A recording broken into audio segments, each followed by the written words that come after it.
Bonjour, bonsoir à tous et bienvenue sur ma chaîne. Moi, c'est Manuelis. Alors, pour ceux qui me découvrent, je vous invite à vous abonner et d'activer la cloche de notification. Aujourd'hui, comme vous avez pu le voir dans le titre de cette vidéo ou sur la miniature, nous allons parler de l'affaire Balthazar. Donc, on va aller directement dans le vif du sujet. Depuis quelques jours, les sextapes du tristement célèbre Balthazar circulent sur la toile. Marié, père de 6 enfants, 6 magnifiques enfants, fils d'un très haut cadre bien placé en Équateur-Guinée, il est accusé d'avoir couché avec les femmes de personnalités haut placées dans le gouvernement et ces vidéos-là ont fuité. Alors, si vous voulez tout savoir sur cette histoire, je vous invite à rester jusqu'à la fin de la vidéo. Alors, comme je le disais tout à l'heure, depuis quelques jours, on ne fait que voir des vidéos qui circulaient par-ci, par-là, où on voit notre Balthazar avec différentes femmes dans des positions vraiment... Des positions, je sais plus, à couper le souffle. Tu aurais dit même qu'il fait partie même d'un grand groupe même de production de films pour adultes. Alors parmi ces femmes-là, il y a des femmes mariées, des femmes de ministres, des femmes de personnalités du pays et même des femmes enceintes. C'est-à-dire, il ne ratait pas sa cible. Il tirait sur tout ce qui bougeait au fait. Et là, les gens parlent de 400 vidéos où il aurait eu le consentement même des femmes. Il y a des vidéos où tu vois même ces femmes-là, même elles-mêmes bien replacer la caméra et tout. Et on en parle des lieux insolites au bord de l'eau, dans les airs, dans les toilettes, dans son bureau, son endroit préféré même. À l'hôpital, vous pouvez comprendre même déjà le genre de personne. C'est-à-dire partout où il se trouve, il en a envie. Alors qui est Balthazar? Balthazar Ebanga Ngonga, surnommé affectueusement Bello, est l'un des fils de Balthazar Ngonga et Joe, président de la commission de la communauté économique et monétaire de l'Afrique centrale, la CEMAC, et aussi le neveu du président Théodoro Obiang Nguema Mbasogo. Bello, lui, travaillait en tant que directeur de l'Agence nationale d'investigation financière, l'ANIF, mais depuis un moment, il a été soupçonné de transférer des fonds publics vers les îles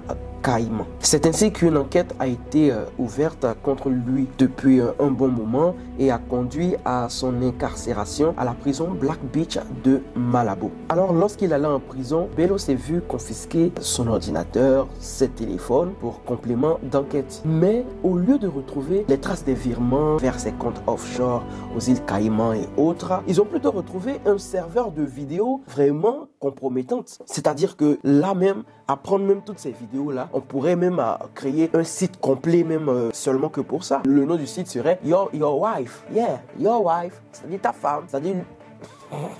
Vraiment, je vous jure. En fait, lui, c'est une usine à part entière de création de films pour adultes. Mais la question que je me pose, c'est comment se fait-il que ces vidéos-là aient pu fuiter, vu que après son arrestation, ses téléphones et ses ordinateurs étaient sous la garde de la gendarmerie. Alors, après avoir même trouvé ces vidéos dans le téléphone, dans l'ordinateur de Bello, que ne fut pas la surprise des agents de la gendarmerie de reconnaître Michi qui est la femme même de Jésus Edomoto, qui est le superviseur général de la sécurité présidentielle. Alors, ce personnage-là, ce ressource-là, c'est quelqu'un qui est vraiment connu pour ses méthodes de répression. On le connaît, tout le monde a peur de lui. Comment quelqu'un comme ça, tu vas, c'est-à-dire tu cherches même, t'as plus envie de vivre ou quoi? Le Bello.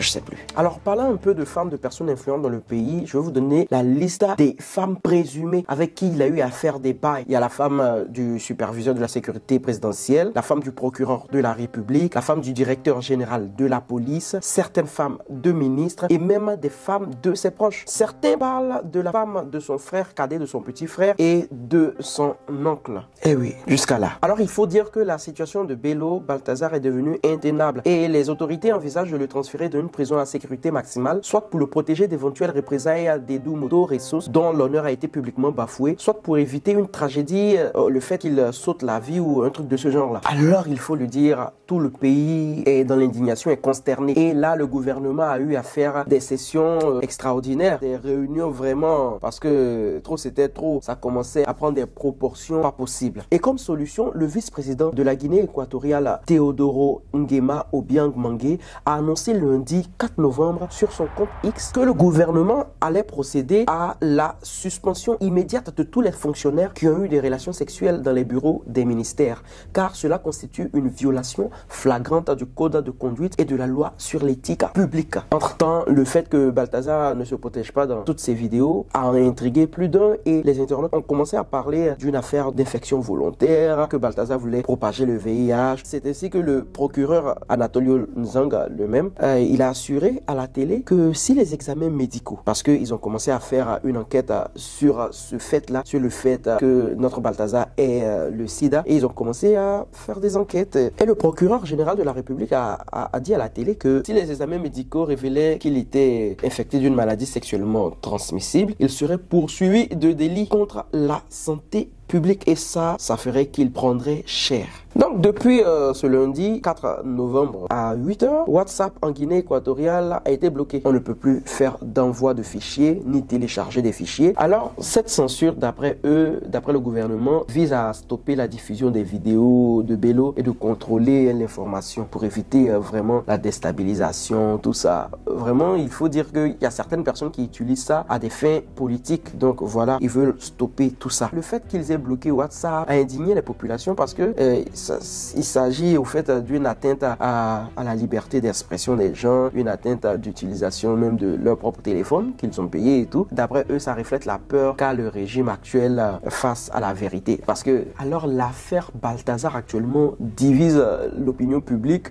Certaines personnes félicitent Balthazar et d'autres le condamnent. Il y a des artistes comme Mani Bella qui l'ont félicité même, qui l'ont acclamé pour le fait qu'il ait montré le vrai visage de certaines femmes qui se disent dignes, de bonne moralité, mariables et épousables plutôt parce qu'elles portent des ensembles tailleurs et qu'elles ont de bons postes dans des bureaux et tout. Contrairement à elle, Mani Bella, qui elle est tout le temps insultée, tout le temps rabaissée parce qu'elle porte des tenues un peu osées, qui s'exhibent sur scène. Donc là, elle est contente. Elle veut dire par là que l'habit ne fait pas le moine. Alors dites-moi, qu'en pensez-vous de l'affaire Balthazar? Une histoire de dingue. Ça a dépassé les frontières là. Ce n'est plus en Guinée équatoriale, même s'ils ont bloqué l'envoi par WhatsApp ou la réception de fichiers. Les gens même n'utilisent même pas WhatsApp déjà. Les gens ont des VPN aussi.